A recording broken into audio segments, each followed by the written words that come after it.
day 3 on this water. Everybody's happy. No problems. Which means new fish are well adjusted to my my routine. I'd probably change them up today, but I don't need to. I could do it tomorrow. You can see everybody's responding. Although she's starting to look like she's hanging out there. But she likes that spot, so I don't think that's unusual. Let's drop some shrimp in. We'll see her get active. Now I just moved the lid. She knows that means this is probably going to happen. What I'll do is I just stick my hand in and I hold it.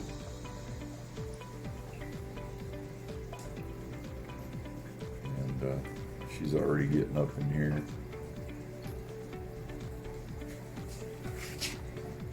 Picking my hand. There she is. We'll follow her. I really want her to eat.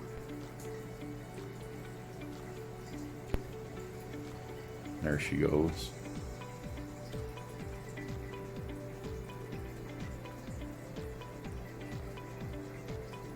So she's good. You can see she's good. She's probably just hungry. I fed all the others, but she needs her meat right now. There's enough in the water.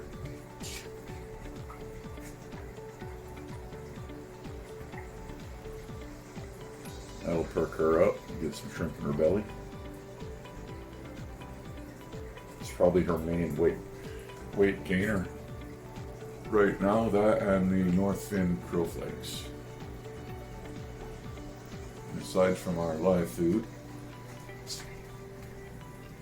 our dry foods are provided by North Fin, the generous people at North Fin. Be sure to check them out at www.northfin.com. Really, some of the amongst the best food on the market. Very high protein.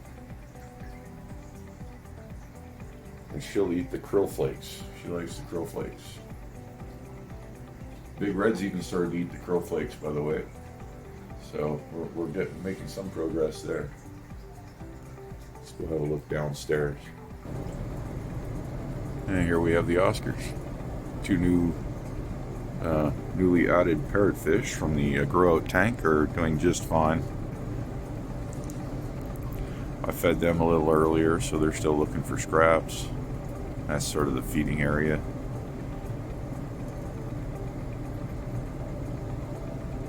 And we're all looking good.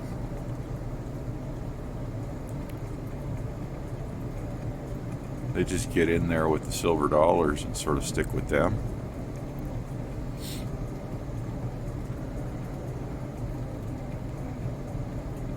And I like it. I like it. It helps. It helps the tank.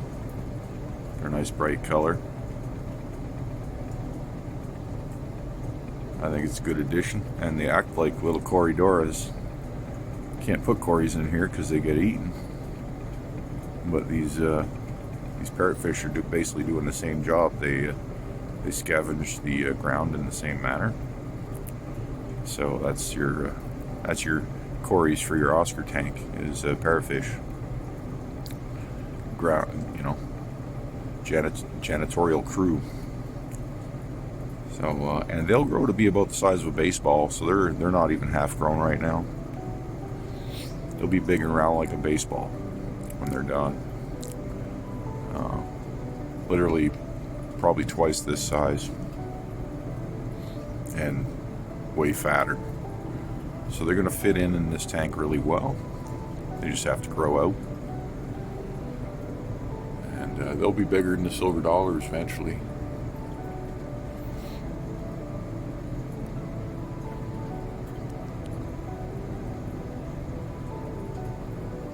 Now that does leave our parrot tank looking a little more bare, but there's still 10 polar parrots in here. Lighting, I guess, could be better. I can make it better.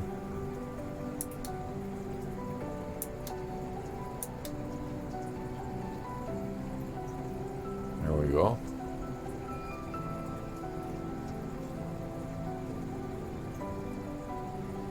These aren't even half grown yet, so they're gonna be about between 4 and 5 inch fish. They'll basically look about as big as the red parrots did when they're grown, but fatter. And these males, they get nuchal humps on their heads, so you get it kind of like a mini flower horn without the aggression. These will be excellent fish for kids. You know, if I had an 7 to 10-year-old kid, I would hook them up with these. Get them a male and a female, and then a 20-gallon tank, and just let the magic happen. They'll learn a lot about life and fish breeding, and it won't be complicated for them. These are very autopilot fish, so I'm going to breed them and try to sell them around here and make a few bucks. I need some easy bread and butter fishes. I'm going to go with these guys and the pair of angels upstairs that I hope to have. And then I got some Honduran red tips that should breed fairly nicely. Hopefully, I believe I have a pair of those too. They're over here.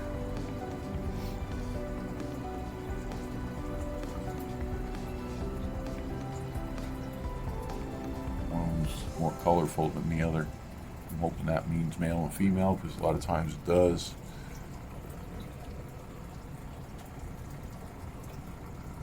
He gets red in his tail, this one doesn't.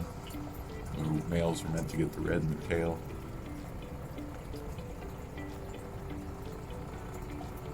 These Severums are kind of boring looking. They're just white, sort of semi-white. They called them yellows, but this is not yellow, not to me.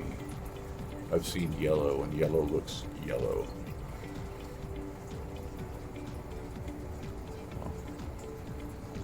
Everybody's growing good. Water conditions are clean across the board, and you know, there's just no complaints really. Rocking the world. And bring their light back down. I like to keep it low.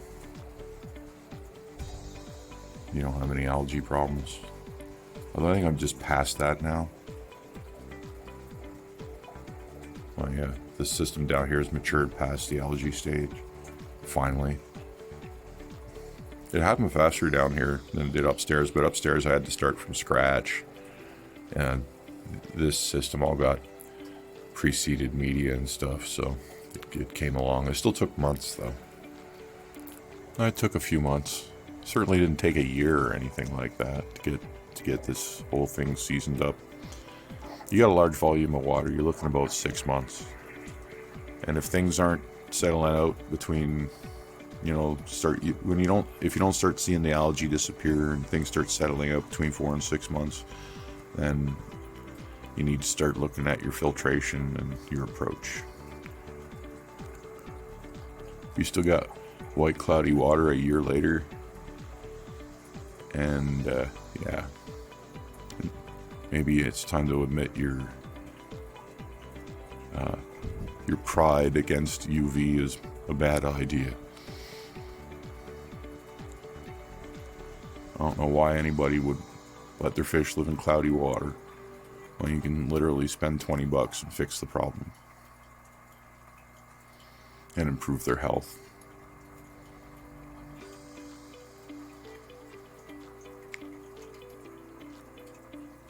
Water columns should be sterile. Bacteria should be living on surfaces, not in your water. That's it. That's the secret to fish keeping. Don't let anyone tell you anything otherwise.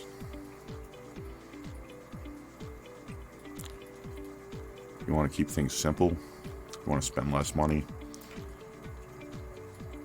Purify your water column.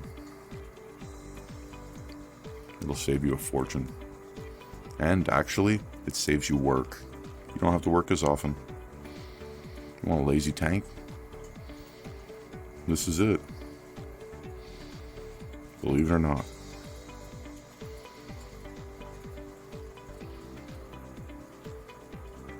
Hope you just have a nice day.